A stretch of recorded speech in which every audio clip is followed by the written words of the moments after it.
my name is Vidhika and welcome back to my channel 5 Minute Economics, where I teach economic concepts in a span of just 5 minutes.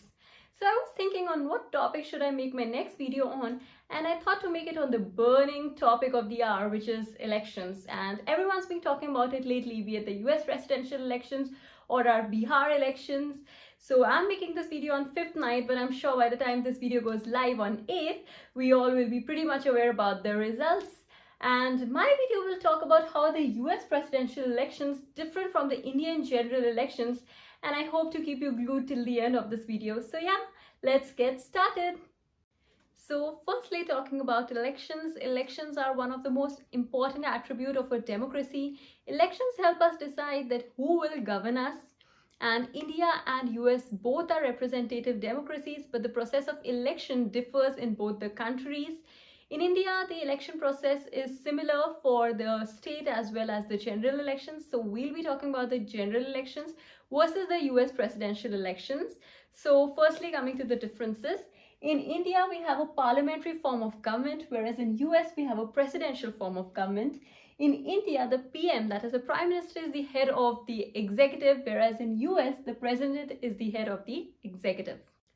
So in India, only the legislative branch of government is directly elected by the people.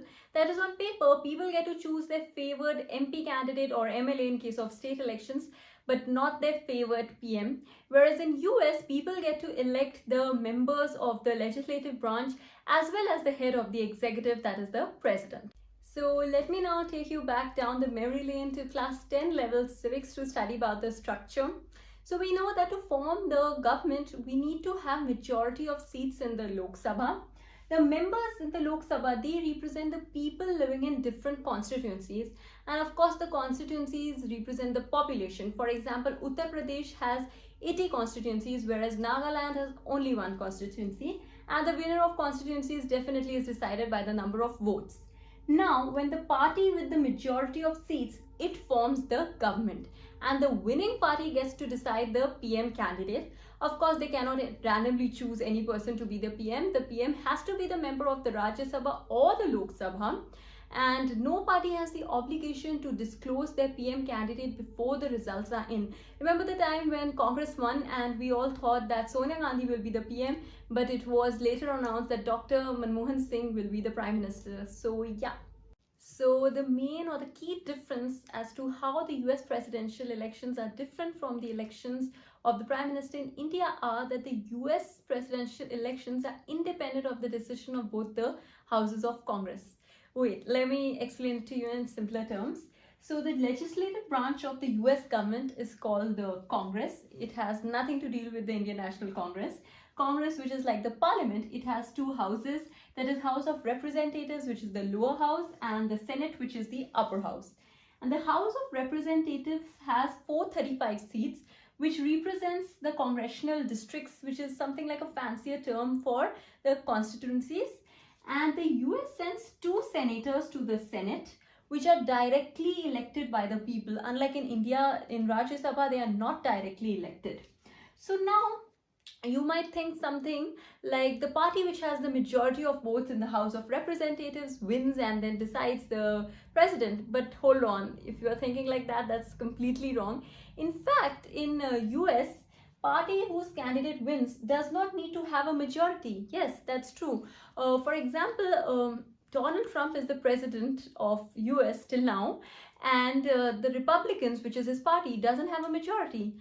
Something weird and absurd, right? Something like if BJP having a majority and then Rahul Gandhi becoming the Prime Minister of India. Something similar to that. So in US, if not by the system of, this House of Representatives, how is the US president elected?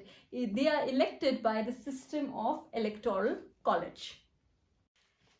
So I'll explain to you what exactly is an electoral college. So an electoral college is a group of members from each state who meet every 4 years and then vote for the president as well as the vice president.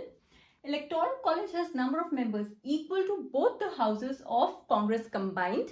And the US citizens, they get to decide who the electors sent to the electoral college will vote for.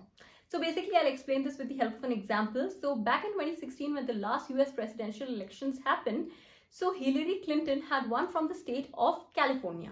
This basically means that all the electors which were sent to the Electoral College from the state of California had voted for Hillary Clinton, whereas on the other hand, Donald Trump had won from the state of Texas. That is, all the electors sent to the Electoral College from the state of Texas had voted for Donald Trump. Ultimately, what happened? Hillary Clinton got more number of public votes, but Donald Trump won because he got more number of Electoral College votes, and he became the 45th US president. So in US, it is not necessary that a person who gets the maximum or more number of public votes will be the US president. So it is funny that this has happened in twice in 20 years, that is once in 2000 and 2016, and that is why the existence of an electoral college has been heavily criticized by the Democratic Party, which has lost both the times. So lastly guys, I would like to tell you that even India has an Indian Electoral College which helps to decide the president of the country, and it comprises of the elected members of the Rajya Sabha, the elected members of the Lok Sabha, the elected members of each state's legislative assembly, that is the MLAs, and elected members of each union territory possessing a legislative assembly. But because the president of our country is not the head of the executive, a direct comparison with US cannot be drawn. So these are all about the distinctions about the US presidential elections and the Indian general elections. I hope you have a clear picture of it now and you can relate to it much more now while watching the elections. So thank you so much guys for watching my video. Please do like this video and subscribe to my channel in case you haven't already. And I hope to see you in the next video pretty soon.